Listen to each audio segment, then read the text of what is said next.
그렇습니다. 5년 내에 해낸다. 문 대통령의 첫 번째 약속 바로 지금 방금 전에 모두 발언으로 본격적으로 시작이 됐습니다. 오늘 중점 추진할 문재인 정부가 힘을 줄 100대 과제를 선정해서 지금부터 차례로 이제 복원해서 실시간으로 저희가 청와대에 연결해서 살펴는 볼 텐데 먼저 이현정 의원님. 네. PPT를 문 대통령이 직접 하는 건 아니잖아요. 그렇습니다. 일단 뭐 아마 이제 국정기획위원회 측에서 아마 뭐 이제 김진표 위원장 등해서 지금 현재 이제 이게 원래 대통령 공약이 있었지 않습니까? 그렇죠. 원래 이제 대통령 공약이 있으면 정상적인 이제 정권 교체 같으면 인수위원회에서 각 부처별로 보고를 받고 여기서 과연 실현 가능한 것과 실현하지 않은 것들을 좀 걸러내서 실제 실현 가능한 것을 연차별로 계획을 해서 이제 이제 과제를 발표를 합니다. 근데 이번 정부 같은 경우는 사실은 인수위 기관이 없었잖아요. 그래서 이제 국정기획 자문위원회라고 이제 별도의 기구를 만들어서 인수위 역할을 대신했습니다.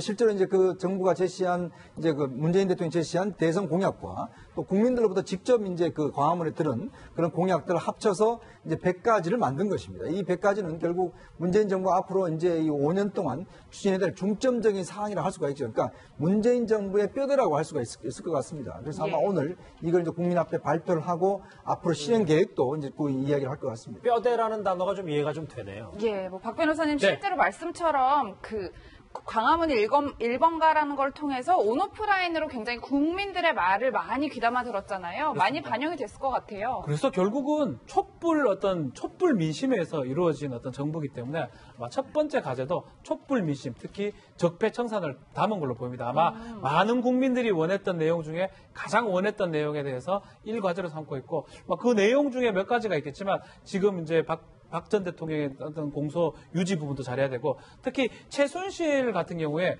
형사가 확정된다 그러면 그 재산을 몰수하거나 할 수 있는 방안 이런 것들도 국정과제 하나로 지금 선별한 그런 상황입니다. 예. 광화문 1번가에 대해서는 좀 설명이 필요할 것 같은데요. 이게 좀 우리가 그냥 보기에는 하나의 이벤트성인 것처럼 보일 수 있지만 굉장히 의미가 있다 이렇게 생각이 됩니다.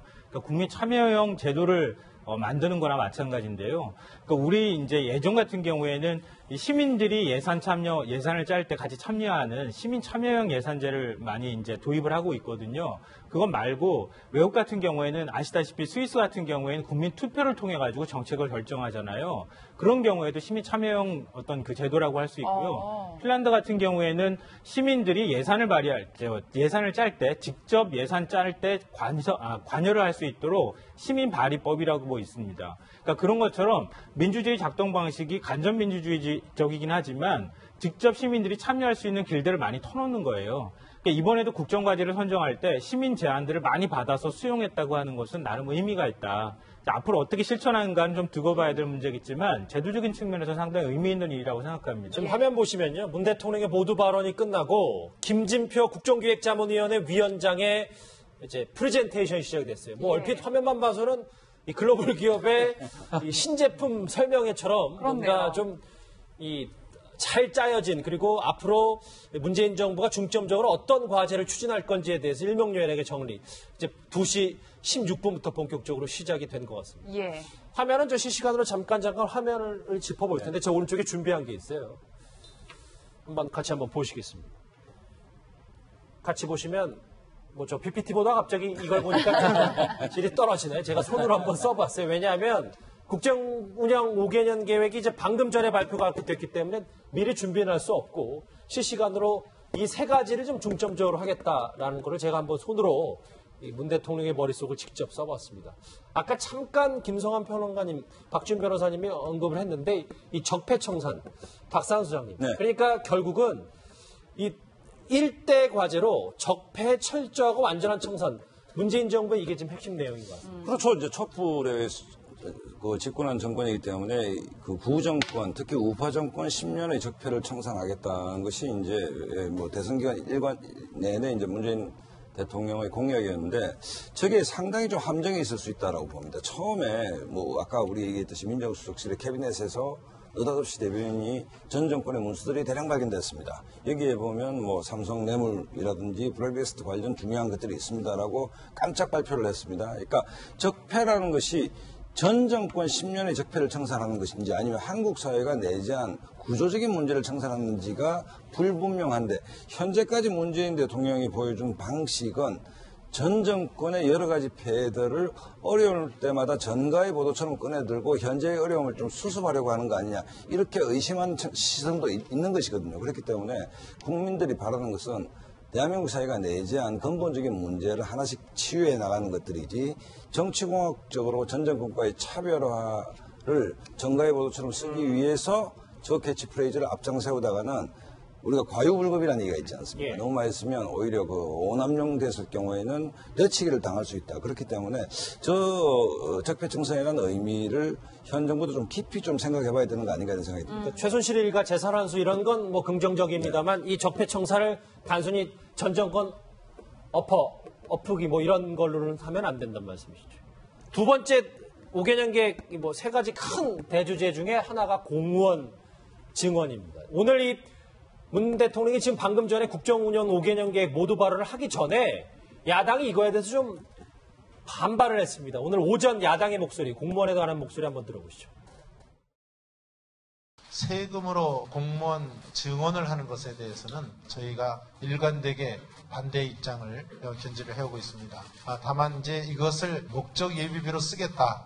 이것이 여당의 생각인데 바른정당과 국민의당은 목적 예비비로 쓰는 것도 안 된다 하는 것이 당론인 것 같습니다. 이렇게 엄격한 정원 통제를 받고 있는 공무원을 대통령 되자마자 12,000명을 증원하겠다고 하는 것은 국가 재정에 대한 막대한 영향 하에서 원칙하게 훼손하는 것입니다.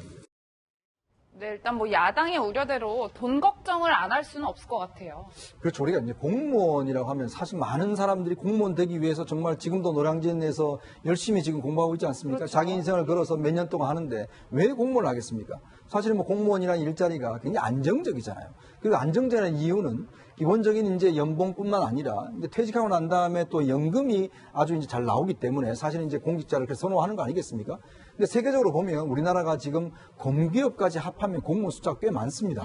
그런데 지금 문재인 대통령은 지금 여러 가지 실업 문제를 해소하기 위해서 공공문 일자리를 좀 많이 이야기하고 있잖아요. 올해만 해도 12,000개의 지금 공무원을 이제 지금 새로 채용을 하는데 예. 문제는 공무원을 채용하게 되면 누가 월급을 줍니까? 결국 국민 세금으로 주는 것이거든요. 그렇죠. 자, 그러면 실질적으로 국민들이 나갈 세금 자체가 지금 정부가 발표하고 있는 거하고 현실적으로 아까도 말씀드렸지만은 공무원 한 명을 채용을 하면 그 60년을 어떤 보장을 해줘야 돼요. 즉 공직생활 한 30년과 그 이후에 뭐 요즘은 100세 시대라고 그러지 않습니까? 그 이후까지 하면 30년을 이제 해야 됐기 때문에 정말 공무원 한 명의 기용이 굉장히 중요한 의미를 갖고 있습니다. 그럼에도 불구하고 지금 12,000명에 대한 증원을 하는데 올해 예산 추경 예산은 이제 80억만 일단 채용하는 예산만 들어가 있어요.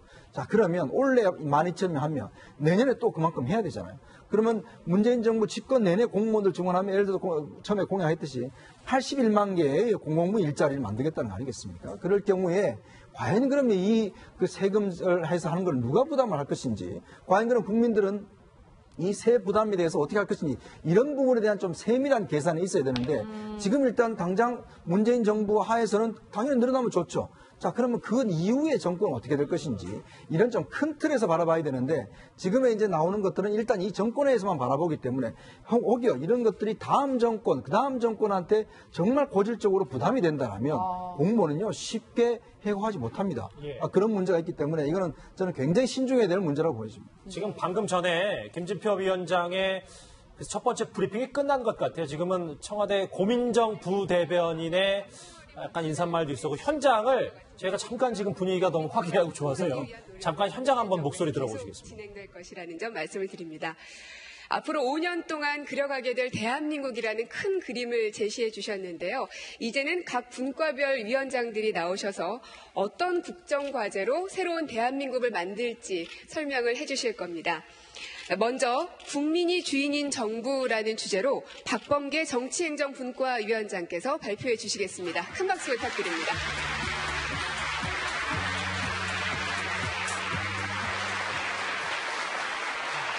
예. 떨리네요. 정치행정분과위원장 박범계입니다. 다시 한번 인사 올리겠습니다.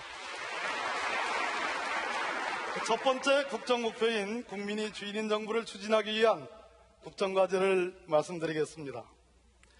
국민이 주인인 정부를 달성하기 위해 첫째, 국민주권의 촛불민주주의 실현. 둘째, 소통으로 통합하는 광화문 대통령. 셋째, 투명하고 유능한 정부. 넷째, 권력기관의 민주적 개혁이라는 4대 전략을 배치했습니다. 국민주권의 촛불 민주주의 실현을 위해서는 적폐청산, 반부패 개혁이 중요한 국정과제라고 보았습니다. 각 부처별 TF가 적폐를 조사하고 적폐청산의 과정과 결과를 점검함으로써 국정농단의 재발 방지책이 만들어질 수 있을 것으로 기대되어집니다. 대통령님 말씀하신 것처럼 금년 내에 반부패 관계기관 협의회를 복원 활성화함으로써 반부패 개혁의 가시적 성과가 이루어질 것으로 기대되어집니다.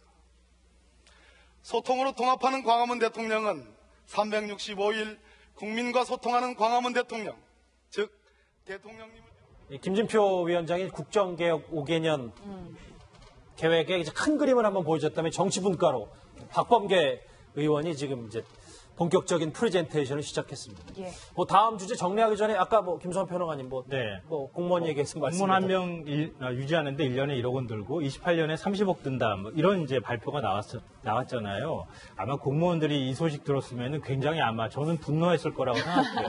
왜냐하면요. 이거는 사실은 일반 직장인들하고 비교해도 일반 직장인들 같은 경우에 한 명이 받는 연봉의 10배 정도 매출을 올려야지 그래야지 유지비가 나온다는 얘기도 하거든요. 그러니까 어느 직장이나 어느 직군에 있는 사람이나 사실은 거기에 들어가는 어떤 비용의 측면으로 계산하면은 다 거기 비슷하게 들어가요. 들어가는데 공무원만 마치 엄청나게 많이 들어가는 것처럼 착각하거나 오해를 불러일으킬 소지가 있다. 더군다나 28년치를 한꺼번에 계산을 해버리면은 엄청나게 돈이 많이 들어가는 것 같지만 그만큼의 시간들이라는 게 있는 거잖아요.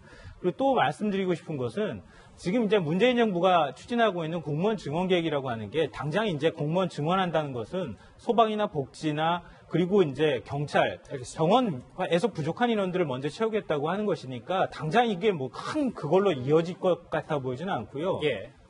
지금 비상시국이니까 인구 절벽과 제로 성장 시대를 어떻게 선순환으로 끌고 갈 것인가에 대한 아이디어 차원에서 나온 것이지 이게 공무원들만 막 늘려가지고 사회를 좋게 만들겠다 뭐 이런 차원에서 나온 건 아니니까 알겠습니다. 우리가 너무 감각적으로만 받아들이지는 않았으면 좋겠어요. 지금도 이제 청와대에서는 국정 운영 5개년 계획 발표가 순조롭게 진행 중입니다. 뭐 2시 조금 넘어서 시작했으니까 3시까지 이어진다고 하니까 저희가 실시간으로 뭐 의미 있는 영상이나 목소리가 나오면 현장을 바로 연결해 보도록 하겠습니다.